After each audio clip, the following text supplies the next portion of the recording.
in our studio. Let's just show you one that's basically all Victor Wembanyama. The Spurs had a tough time getting out of Charlotte in this winter storm. We hope everyone is safe out there working their way through it. And then, Monica, Wemby just doing things like this. Well, it's cold, so he got to heat it up, get it warm, and that's exactly what he's doing. Can you give me some analysis of this? Just watch Wembanyama coming from behind here. Look at this. Okay, so it is freakishly athletic man tracks down regular basketball player. By the way, the ball stayed on this side, and Black still wound up making the shot. It's a one-point game at halftime. Now, 8.5 minutes left in the third. I want you to watch Wemby on both ends of the floor. First, not even sure that counts as an alley-oop because he didn't have to jump. Sheesh. But now we're going to stay with the play, and here he is on the other end playing defense. Man, Greeny, that wingspan is go-go gadget arms if I've ever seen them. And then he had a duck. Watch your head. He had 5 blocks, and then watch him again in here. This is just, I don't even know what to say. 25 points, 8 rebounds, 4 steals, 5 blocks. Spurs win it 112-103. The big baguette is unlike anything you've ever seen in your entire life. Ever. Wembanyama recording his 45th game this year with at least 5 blocks, the most since entering the league. The next closest is Miles Turner with just 16. I should say the most since he's come into the league. That's how many, but one way or another, it's something that no one else is even remotely approaching doing. So it is safe to say Victor Wembanyama isn't getting traded anytime soon. We are 3 days away from the trade deadline, and I say that, and we laugh, but if I had told you 3 days ago, a year and 3 days ago, that Luka Doncic was about to get traded, you would have laughed as well. Today is the anniversary of this, the trade that will live in infamy forever in NBA circles and beyond. It was today that Luka Doncic was traded for a package that essentially revolved around the always injured Anthony Davis. And the question has arisen, is it the worst trade in NBA history? I don't even think that is a question. Hembo and I did a book in which we did lists of all these things. And what we had listed as previously the worst trade in NBA history had been Charlotte trading away the rights to draft Kobe Bryant to the Lakers, or after drafting Kobe Bryant to the Lakers for Vlade Divac. At that time, Kobe Bryant was a 17-year-old kid coming directly out of high school. Obviously, we've seen how history turns. In this case, Wendy, and I don't want to pile on, but the reality is what it is, and here we are on the anniversary of it. We had very known commodities and a move being made for reasons that will remain a mystery for the rest of my life. And here we are a year later, and about as predictable a result as we can possibly have imagined. What are the right things to say about the way the NBA has been completely reshaped by a trade that was made a year ago today? Well, Anthony Davis has been put on the trade market less than a year later, and the general manager who made the trade was fired.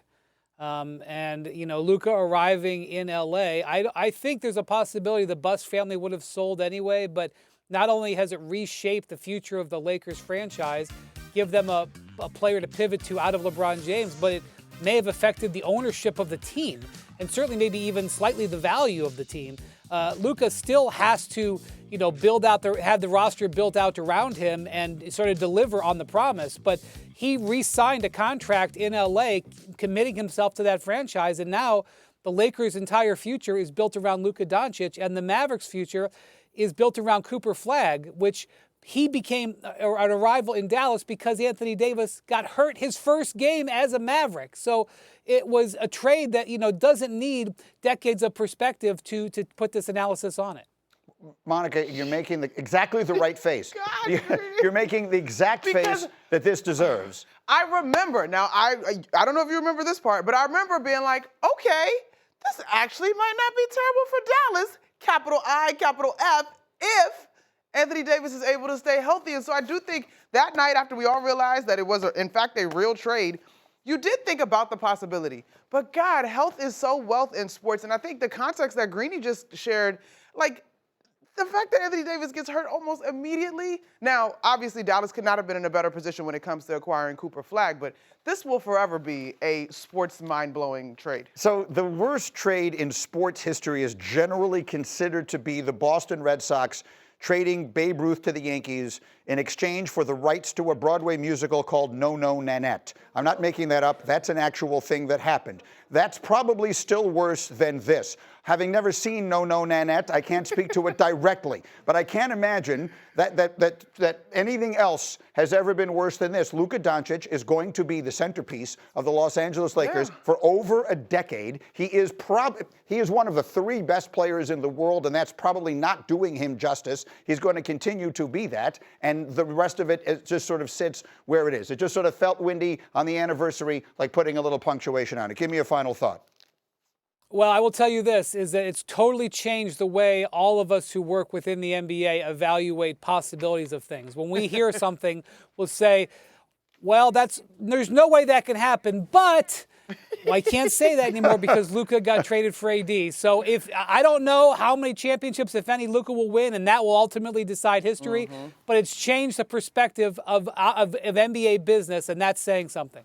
Okay, fair enough. Let me leave that there for the moment. Again, it's not meant to be piling on. It's meant to be pointing out that 1 year later it looks even worse than it did on the morning we woke up last year. And we are rolling on hour number 2 of Get Up. McNutt is here. Brian Windhorst is up with us early as well. We're talking some hoops. We got plenty of football coming your way. 6 days and counting to the Super Bowl. That crew will be along in a moment, but we begin with the game of the night, and it was right here in New York City. We had the Lakers. We had the Knicks. Would it be LeBron James' last game at the Garden? That was certainly one of the storylines. There he is with Melo before the game. NBC and their crew was there. And Monica, LeBron can still do this. Yes, indeed. Out on the fast break, one of the best scorers in the league, averaging just shy of 6 points in that particular category. Enthusiasm, you see? Look at Reggie. He's seen that a few times. We've also seen Spike Lee a few times. This is Luka and Spike. A little back and forth. Luka had 30 points, 15 rebounds. Lakers had a 2-point lead. Now we're in the third quarter, and this is where the Knicks turned the game on, and they did it with their defense. Absolutely. OG Anunoby finished this ball game with 3 steals, but he did a great job of being disruptive and setting this team up to be able to capitalize off of turnovers. Jalen Brunson, steady, not spectacular last night, 12 points. 13 rebounds, but that one makes it an 8-point game, and then Anunoby would score 25. Yeah, he's in a terrific stretch of games right now, Greeny. He's got his 3rd straight 20-plus point game. That's his longest streak of the season. 9-point lead, and this one was the dagger. Josh Hart, no, but Mitchell Robinson, offensive board. Landry Shamet, he had 23 off the bench. That's a big deal. That's a big deal in terms of this Knicks team showing that they have depth that they believe in as the season continues on. Again, LeBron, would it be his last trip to the floor at legendary Madison Square Garden? We'll have to wait and find out. Knicks defense has been locked down during their winning streak, allowing just under 92 a game over their last 6, fewest by any team over any 6-game stretch during this season. As I mentioned, Wendy is up with us early, but Monica, I'll give you the first crack at this, and that number sort of gives away the answer, but it's been a roller coaster for the Knicks. As recently as 2 weeks ago, people were asking, is this team falling apart? But then they're 2-9 and 11, whatever the stretch was, and now they've won 6 straight, and defense has been the reason why. That's it. And I think, Greeny, I will be honest, rolling with these guys over the course of this stretch, you're like, okay, cool. You played Philly in a sort of a close game. You played Brooklyn. You got a Toronto team that's kind of falling off. You got a Sacramento team that's not really winning. How will this defensive effort that you're seeing over this stretch translate? Last night, you step up in weight class when you're dealing with the likes of Luka Doncic and LeBron James, and the communication and the accountability and the energy and effort on that side of the floor has definitely translated. So they really built some tenets that they hope to build on as you get to the All-Star break and beyond. Yeah, so Winman, should we sort of put the kibosh on the Giannis to the Knicks conversation? I'll remind anyone who needs reminding, the trade deadline is later this week. Giannis is the big name in the middle of all of it. The Knicks are playing great right now. Should we not be thinking that way anymore, Winman?